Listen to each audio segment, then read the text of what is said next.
Well, we have some breaking news coming out of Nebraska. The bill LB 574, the Let Them Grow Act, passed cloture in the Nebraska Senate today.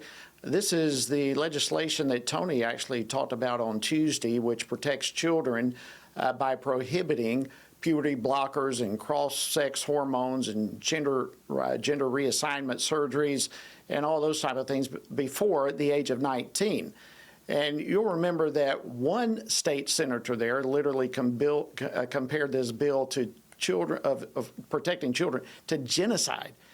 Can you imagine? Here's a bill protecting children, and a state senator refers to it as genocide.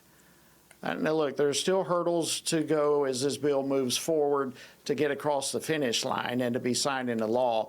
But we had some big breakthroughs today. Joining me now to discuss this is Travis Weber. He's Vice President for Policy and Government Affairs here at FRC. Travis, always great to have you on the program. Thanks for joining us. Thank you for having me. Well, listen, your team, you and your team, all of you do a fantastic job, and I know you've been tracking this very, very closely, what's been going on in Nebraska. So give us the update, including the latest breaking news. Yeah, no, so this is a very encouraging development today. I think it's important for folks to know that this is a common sense measure that anyone should be able to support, basically saying until children reach the age of majority, they should not be ushered into lifelong, irreversible surgeries and other procedures that in some cases can sterilize them. This is so common sense, yet you have some of our leaders and other Americans opposing this. So you have leaders even in the Nebraska legislature. Unfortunately, this has become quite partisan. Thankfully, 33 senators in Nebraska voted for the procedural cloture motion today. This is a big success, and they did the right thing. They did the right thing in supporting this bill, saying children should not be exposed to these procedures.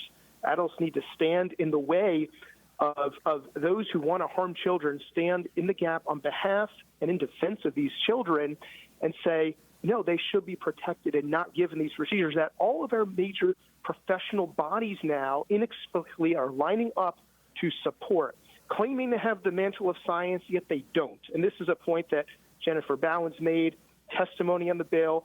So, Jody, this is a great day to celebrate the movement on the bill. There's 2 more votes to go. We still have a way until we're out of the woods yet, and this bill is across the finish line. But it's an important bill, and we want to celebrate the success that we saw today. Absolutely. And I want to give a shout out to many of our listeners and viewers in Nebraska who were involved in this process as well, calling the senators and calling different stakeholders here and keeping the ball rolling. So each of you out there in Nebraska, hats off to each of you.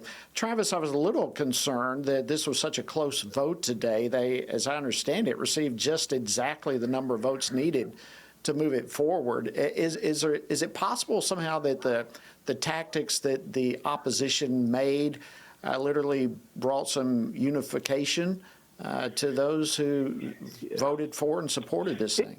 Yeah, it's possible. I mean, because they were getting so outlandish. You're right. We had exactly the number needed. But you heard today in debate things the other day in debate, things like, this is, you mentioned the genocide claim. This is this is horrific and violating the human rights of children. We're hearing all sorts of, emotional appeals by people subjectively saying, my child needs this or so-and-so's child needs this. Well, that's a subjective appeal. It's not true. It's not based on reality. It's not based on science, yet it appeals to the heart. So they're trying to persuade the emotions and get people to shift what they know is right, modify their views. Because people look at this, they know it's right, they know it's common sense. So these are attempts, Absolutely. And they reached a real, they were almost hyperbole when you heard them. Thankfully, there were senators on our side supporting this bill saying, no, it's common sense. The state regulates other areas, cigarettes, tattoos, wearing seatbelts. There's all sorts of things children can't do that are more mild in their effect than giving a child a life-altering surgery. So Jody, you're right. We got who we needed to vote, and we encouraged those members did the right thing. They need to stand strong. They need to know people in Nebraska are watching this. They encourage them to continue standing strong. for a measure that's really common sense, grounded in science, grounded in reality, that we are male and female. Absolutely. Well, folks, you heard that. Those of you in Nebraska, great victory today, but don't give up. There's still some hurdles to cross to get this across the finish line. Travis, I have so many questions when you're on. We have about a minute or so left. But on a different topic, there are 18 attorney generals, state attorney generals, who have just sent a message, a letter to Senate Majority Leader opposing Biden's nomination of Nancy Abudu to the U.S. Court of Appeals for the 11th Circuit. Of course, she's been a part of the Southern Poverty Law Center, one of their attorneys, and just unbelievable. Tell us about this. What's going on this? Where does it stand? Is she going to be nominated?